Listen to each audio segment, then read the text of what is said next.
നാട്ടുകാർക്കെല്ലാം അറിയാവുന്ന ഞാൻ ഈ നാട്ടിൽ ജീവിക്കുന്ന ആളാണ്. എന്നോട് നിരവധി പോലീസുകാരനെ വിളിച്ച് പല കാര്യങ്ങൾ എൻക്വയറി ചെയ്തു. രാഹുൽ ദാസ് കൂടുതലൊന്നും നല്ലതാകാൻ ശ്രമിക്കേണ്ട, ആരും നല്ലതാണെന്ന് ശ്രമിക്കേണ്ട. ഇത് നിങ്ങൾ കൊടുക്കണം, മാറ്റമൊന്നും ചെയ്യേണ്ട. രാഹുൽ ദാസിന്റെ ഒരു വെടിക്കുള്ളതൊക്കെ ഉണ്ട്. അതെന്തൊക്കെയാണെന്ന് എന്റെ ലിസ്റ്റ് ഉണ്ട്, പോലീസുകാരുടെ എന്നുള്ള വിവരങ്ങളൊക്കെ എന്റെ ഉണ്ട്. ആ വിവരം കൃത്യമായിട്ടും കൊടുത്തേച്ചാണ്. രാഹുൽ ദാസ് പഠിച്ച് നല്ലൊരു ജോലിക്കാരനായി മിടുക്കനായി ജീവിക്കും. ഈ വീട്ടിൽ വന്ന അഹങ്കാരം കാണിക്കാൻ നോക്കത്തില്ല. അത് രേണുസുതിയെ കൂടുതൽ അങ്ങ് കുടുംബത്തെ ചവിട്ടി താക്കാൻ ശ്രമിക്കുവാണെങ്കിൽ കൂടെ നിൽക്കാൻ ആൾക്കാരുണ്ട്. ഇവിടെ വീടുണ്ട്, ഇവിടെ റൂമുണ്ട്, വേണമെങ്കിൽ ഇവിടെ ഒന്ന് ജീവിക്കും. മനുഷ്യൻ കേൾക്കാൻ കൊള്ളാത്ത തെറിവാക്കുകളാണ് എന്നെ വിളിക്കുന്നത്. നാടക നടിയല്ലേ രേണുസുതി? നാടക നടിയല്ലേ? ബിഗ് ബോസിനകത്തോട്ട് കയറി ചെന്നപ്പോ എന്തോ പറഞ്ഞു നിങ്ങൾ കണ്ടു കാണുമല്ലോ. സുജിയേട്ടാ ഞാൻ വന്നു. ഞാൻ സിംഗിൾ ജീവിതം നയിച്ച് മുൻപോട്ട് പോയിക്കൊണ്ടിരിക്കുന്ന ആളാണ്. ചുമ്മാ സൈബർ ഇടങ്ങളിൽ നിങ്ങൾ എനിക്ക് മക്കളെ തരണം. ഞാനൊരു സ്ത്രീ വിരോധിയുമല്ല, ഞാനൊരു ഗേയും അല്ല, ഞാനൊരു പുരുഷനാണ്. അഹങ്കാരം അങ്ങനെ തന്നെ കൊടുത്തോളൂ. ഈ വീട്ടിൽ വന്ന അഹങ്കാരം കാണിക്കാൻ നോക്കത്തില്ല. അത് രേണുസുതിയെ കൂടുതൽ അങ്ങ് കുടുംബത്തെ ചവിട്ടി താക്കാൻ ശ്രമിക്കുവാണെങ്കിൽ കൂടെ നിൽക്കാൻ ആൾക്കാരുണ്ട്. ഇവിടെ വീടുണ്ട്, ഇവിടെ റൂമുണ്ട്, വേണമെങ്കിൽ ഇവിടെ ഒന്ന് ജീവിക്കാം. നീ സഹായിക്കണമെന്ന് ഞാൻ നിന്നോട് ആവശ്യപ്പെടുന്നില്ല. അതുകൊണ്ട് ദൈവത്തെ വിളിച്ച് ശാന്തമായിട്ട് നീ ജീവിക്കാനാണ് എനിക്ക് നിന്നോട് പറയാനായിട്ടുള്ളത്. മാടപ്പള്ളിയിലോ പ്ലാന്തോട്ടത്തിലോ അഹങ്കാരം കാണിക്കാൻ വരികയും ചെയ്യും. ഈ വസ്തുവിന് ഉടമസ്ഥൻ ഞാനായി. ഇവിടെ വന്ന് ബഹളം എടുക്കാനോ ശല്യം എടുക്കാനോ ഒന്നും വരണ്ട. അവൻ അവന്റെ കാര്യം നോക്കി ജീവിക്കട്ടെ. ആ സഹോദരി അവരുടെ കാര്യം നോക്കി ജീവിക്കുന്നുണ്ടല്ലോ. ഇപ്പൊ വളരെ ഡിപ്രഷനിലൂടെ പോകുന്നത്. അത് എനിക്ക് നല്ലതുപോലെയാണ്. ഒരു അമ്മയും മകനുമാണെങ്കിൽ അത് വീട്ടിൽ വെച്ച് പറഞ്ഞു തീർക്കാവുന്ന കാര്യങ്ങളാണെങ്കിൽ പരസ്പരം പറഞ്ഞു തീർക്കേണ്ട കാര്യങ്ങളാണ്. അതങ്ങനെ സോഷ്യൽ മീഡിയയിൽ വന്ന് എന്തെങ്കിലും കാര്യങ്ങൾ പറയുന്നുണ്ടെങ്കിൽ അതിലൂടെ മറ്റുള്ളവർക്ക് വിമർശിക്കാൻ ഒരു അവസരമാവുകയല്ലോ. നമ്മൾ മലർന്നു കിടന്ന് തുപ്പുന്ന പോലൊരു അനുഭവം ആ കൊച്ചു പയ്യൻ കാണിച്ചു വെച്ചിരിക്കുന്നു. നമസ്കാരം കൂട്ടുകാരെ, എല്ലാവർക്കും നമ്മുടെ പുതിയൊരു വീഡിയോയിലേക്ക് സ്വാഗതം. അപ്പോൾ സോഷ്യൽ മീഡിയയിൽ ഇപ്പോൾ ചർച്ച ചെയ്യുന്ന ഏറ്റവും പുതിയ കാര്യം നമുക്കറിയാം, രേണുസുതിയുമായി ബന്ധപ്പെട്ട് തന്നെയാണ്.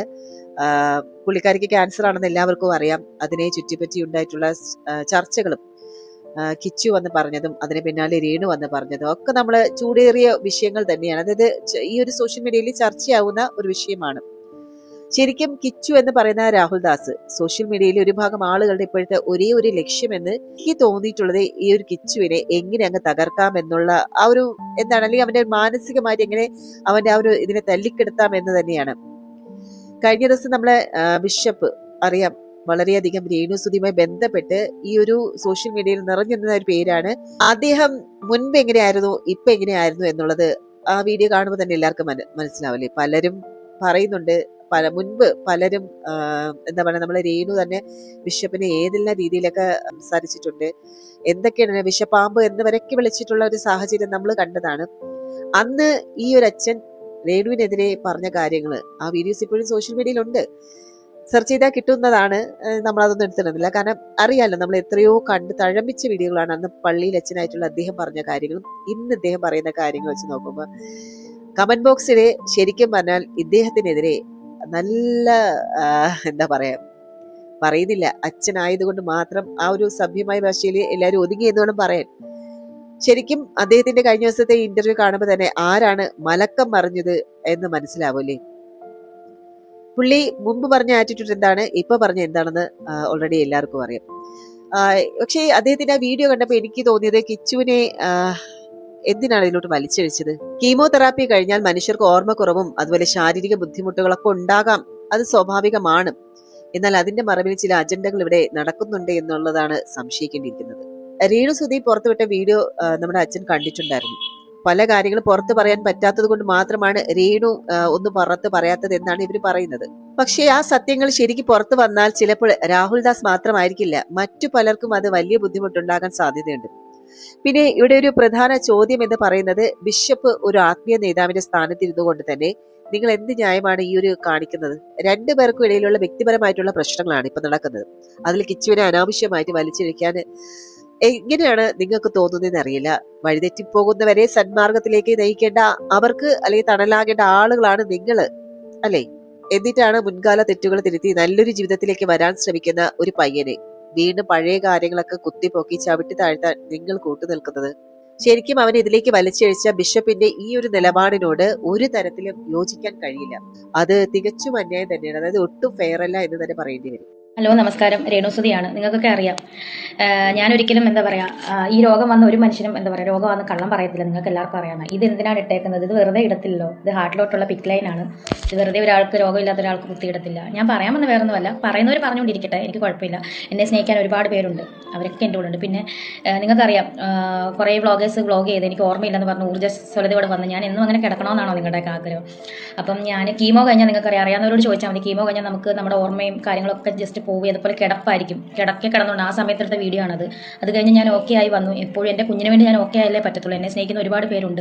പിന്നെ നിങ്ങൾക്കറിയാം, എൻ്റെ വരുമാന മാർഗ്ഗം ഇപ്പം ഒന്നുമില്ല. ഞാനിവിടെ കിടപ്പാണ്. ഈ യൂട്യൂബ് ചാനലൊക്കെ ഉള്ളൂ. അപ്പം എൻ്റെ ഈ രോഗത്തിൻ്റെ പരിമിതി വെച്ച് തൊട്ടടുത്ത് എവിടെയെങ്കിലുമൊക്കെ നോക്കൂ, നമ്മൾ ഒരാളെ വിചാരണ ചെയ്യുന്നതിന് മുൻപ് അയാളുടെ ആ ഒരു പശ്ചാത്തലം അതെന്താണെന്ന് കൂടി നമ്മൾ മനസ്സിലാക്കണം. വളർന്നു വരേണ്ട ഒരു പ്രായത്തിൽ കിച്ചുവിന് കൃത്യമായിട്ടുള്ള ഒരു വഴികാട്ടി അല്ലെങ്കിൽ നല്ലതും ചീത്തയും എന്നൊക്കെ വേർതിരിച്ച് പറഞ്ഞു കൊടുക്കാൻ ആളുകൾ ഉണ്ടായിരുന്നില്ല. അതാണ് സത്യം. നമ്മളിൽ പലർക്കും ലഭിച്ചതുപോലെയുള്ള ഒരു ഗുഡ് പാരന്റിങ് അല്ലെങ്കിൽ മാതാപിതാക്കളുടെ ഒരു സ്നേഹം കരുതലൊന്നും ആ ഒരു പയ്യന് കിട്ടിയിട്ടില്ല. അതായത് അവന്റെ കുട്ടിക്കാലത്ത് കിട്ടിയിട്ടില്ലായിരുന്നു. അവൻ പലപ്പോഴും തന്നെ അവന്റെ ഇന്റർവ്യൂവിൽ പറഞ്ഞിട്ടുണ്ട്, ഒരു അടച്ചിട്ട മുറിയില് കമ്പ്യൂട്ടറിന്റെ മുന്നിലാണ് അവന്റെ ആ ഒരു പ്രായം തീർന്നു പോയത്. ആ പ്രായത്തിൽ ഒരു കുട്ടിക്ക് വരാവുന്ന വഴിതെറ്റലുകളുടെ പരമാവധി എക്സ്ട്രീം ലെവലിൽ അവൻ വഴിതെറ്റിയിട്ടുണ്ട്. അത് മറ്റാരും കണ്ടുപിടിച്ചതൊന്നുമല്ല, അവൻ തന്നെ മുൻപ് പല വേദികളിലും അത് തുറന്ന് സമ്മതിച്ചിട്ടുള്ള കാര്യമാണ്. മുൻപ് ആ ഒരു ടൈമിൽ നമുക്കറിയാം രേണു അവരുടെ കൂടെ ഉണ്ടായിരുന്നുള്ളൂ. എന്തുകൊണ്ട് രേണുവിന് നല്ലൊരു പാരന്റിങ് അപ്പൊ കൊടുക്കാൻ പറ്റിയില്ല? എപ്പോഴും അത് പറയുന്നുണ്ടല്ലോ, എന്റെ മൂത്ത മോനാണ് കിച്ചു, അല്ലെങ്കിൽ എന്റെ ഋതപ്പനേക്കാളും ഞാൻ സ്നേഹിച്ചവനാണ് കിച്ചു. ഈ ലാസ്റ്റ് ഒരു വീഡിയോയിലും കൂടി അവർ പറഞ്ഞ ഡയലോഗാണ്. അപ്പൊ ഈ ഒരു ടൈമിലെ ആ ഒരു കരുതൽ എന്തുകൊണ്ട് രേണു കൊടുത്തില്ല? സ്വാഭാവികമായിട്ട് രണ്ടാനമ്മ തന്നെയാണ് അല്ലേ? അത് നമ്മൾ കഥകളിലും അല്ലെങ്കിൽ സിനിമകളിലൊക്കെ കാണുന്നത് പോലെ അല്ല കാര്യങ്ങളും. ജീവിതത്തിൽ അത് യഥാർത്ഥത്തിൽ വരുമ്പോഴും അങ്ങനെ തന്നെയാണ്. ചില സ്ഥലത്തുകൾ മാത്രമാണ് രണ്ടാനമ്മ എന്നുള്ളത് മാറ്റിയിട്ട് സ്വന്തം മകനായിട്ട് കാണുന്നത്. കുറച്ച് ചുരുക്കം ചില ആളുകൾ മാത്രമേ കാണത്തുള്ളൂ. ഈ ഒരു കാര്യത്തില് ഇപ്പൊ കിച്ചു ഇങ്ങനെ പോയിട്ടുണ്ടെങ്കിലും അതിന് മെയിൻ കാരണക്കാരി രേണു തന്നെയായിരിക്കും. ആ സമയത്ത് രേണു തന്നെയത് കിച്ചുവിനെ സംരക്ഷിച്ചു, അല്ലെങ്കിൽ കിച്ചു അവരോടൊപ്പം ആയിരുന്നല്ലോ. എന്നിട്ടാണ് പലരും ഇപ്പം കിച്ചുവിനെതിരെ തിരിഞ്ഞു വന്നിട്ടുണ്ട്. നമ്മൾ കഴിഞ്ഞ ദിവസങ്ങളിൽ കണ്ടത് തന്നെ പല ആത്മഹത്യ ചെയ്യാനൊക്കെ ശ്രമിച്ചു എന്നൊക്കെ പറഞ്ഞുകൊണ്ട് ഏതൊരു സുഹൃത്ത് വീഡിയോ ഇട്ടിട്ടുണ്ടായിരുന്നു. അവനും കിച്ചുവിനെതിരെയാണ് സംസാരിച്ചത്. അതുപോലെ ഇപ്പൊ രേണുവുമായി ബന്ധപ്പെട്ട എല്ലാവരും കിച്ചുവിനെ അഗേൻസ്റ്റ് തന്നെയാണ്. നമുക്കറിയാം, നമ്മുടെ ഷാരിക, ബിഗ് ബോസ് താരം ഷാരിക പറഞ്ഞതും കിച്ചുവിനെതിരെ തന്നെയാണ്. കിച്ചു സഹായം ചോദിച്ചിട്ടുണ്ടാകാം, പണം ചോദിച്ചിട്ടുണ്ടാകാം, അത് ഇല്ല എന്ന് പറയുന്നില്ല. പക്ഷേ അവൻ എന്തുകൊണ്ട് മാറി എന്നുള്ളതിന്റെ യഥാർത്ഥ എക്സ്പ്ലനേഷൻ അവൻ കഴിഞ്ഞ ഒരു വീഡിയോ, അവന്റെ ഒരു ഷോർട്ട് വീഡിയോയിൽ പറഞ്ഞിട്ടുണ്ടായിരുന്നു. ഇതാണ് കാരണമെന്ന്. ഓൾറെഡി സബ്സ്ക്രിപ്ഷൻ തുടങ്ങിയിട്ടുണ്ട്. മകൻ കിച്ചുവിന്റെ അനുവാദത്തോട് അല്ലെങ്കിൽ അവന്റെ സപ്പോർട്ടോട് കൂടിയാണ് ഈ സബ്സ്ക്രിപ്ഷൻ തുടങ്ങിയെന്ന് രേണു പറഞ്ഞു. അതിന്റെ ചാറ്റാണ് നമുക്ക് കാണിച്ചത്. ശരിയാണ്, കിച്ചു സപ്പോർട്ട് ചെയ്തിട്ടുണ്ട്, സബ്സ്ക്രിപ്ഷൻ തുടങ്ങുന്നത് നല്ലതാണ്. പക്ഷെ ആ സബ്സ്ക്രിപ്ഷനിലെ വീഡിയോ ഏത് തരമായിരുന്നു എന്നുള്ളത് പിന്നീടല്ലേ നമ്മൾ അറിയുന്നത്. എന്തായാലും പലരും ഇപ്പൊ കമന്റ് ബോക്സ് ചോദിച്ചു തുടങ്ങി, ഈ സബ്സ്ക്രിപ്ഷൻ എന്ന് പറയുന്നത് തുണിമുക്കി കാണിക്കലാണോ എന്നുള്ളത്. ആ രീതിയിലായി. ഞാൻ ശരിക്കും ഈ ഒരു സബ്സ്ക്രിപ്ഷൻ വീഡിയോ ഉണ്ടല്ലോ, അതിനെ കുറിച്ച് ഞാൻ അങ്ങനെ അത് ബോധമല്ലായിരുന്നു. ഞാൻ വിചാരിച്ചു ഇതെന്താ സംഭവം, അത് ആരൊക്കെ അവരുടെ ഫാമിലി വ്ലോഗും അങ്ങനെയുള്ള കാര്യങ്ങൾ. പക്ഷെ രേണു സുധിയുമായി ബന്ധപ്പെട്ട് ഈ ഒരു ചർച്ച വന്നപ്പോഴാണ് യഥാർത്ഥത്തിൽ എന്താണ് സബ്സ്ക്രിപ്ഷൻ കൊണ്ട് അർത്ഥമാക്കുന്നതെന്ന് മനസ്സിലായത്. അപ്പോഴാണ് മറ്റു പല കാര്യങ്ങളും ഞാനും അറിയുന്നത്. എന്തായാലും കൊള്ളാം. സബ്സ്ക്രിപ്ഷന്റെ മറവില് ഇൻസ്റ്റാഗ്രാം കൊടുത്തിരിക്കുന്ന പ്ലാറ്റ്ഫോമിൽ എന്തൊക്കെയാണ് നടന്നതെന്ന് അറിയില്ല. എന്തായാലും നമ്മളെ കിച്ചു എതിർത്തത് അവർ സബ്സ്ക്രിപ്ഷൻ തുടങ്ങിയത് കൊണ്ടല്ല, അതിലിട്ട ഒരു കണ്ടന്റിനെ എതിരെയാണ് അവൻ അത് സംസാരിച്ചത്. അവൻ അത് ശരിയല്ല എന്ന് തോന്നിയത് കൊണ്ട് മാത്രമാണ് അവൻ അത് മെസ്സേജ് ചെയ്തത്. പക്ഷെ അത് പുറത്ത് പറഞ്ഞപ്പോൾ പുള്ളിക്കാരിക്ക് അത് ഭയങ്കര ഒരു എന്താ പറയുക, ഇമേജിന് കോട്ടം തട്ടുന്ന ഒരു കാര്യമായി തോന്നി. അതുകൊണ്ടാണല്ലോ അന്ന് രാത്രി ലൈവിൽ തന്നെ വന്നിരുന്ന് കിച്ചുവിനെതിരെ എഗെയിൻസ്റ്റ് ആയിട്ട് അവർ സംസാരിച്ചത്. ഇപ്പോഴിതാ ലേറ്റസ്റ്റ് ആയിട്ട് നമ്മുടെ ബിഷപ്പ് പള്ളിയിലച്ചനായിട്ടുള്ള അദ്ദേഹത്തിന്റെ ഒരു ഇന്റർവ്യൂ ചാനലിൽ വന്നതും അദ്ദേഹം കിച്ചുവിന് എഗെയിൻസ്റ്റ് ആയിട്ട് സംസാരിച്ചതും രണ്ട് തരത്തിലെ നിലപാട് കാണിച്ചില്ലേ. മുൻപത്തെ നിലപാടല്ല ഇപ്പോ കാണിച്ചതും.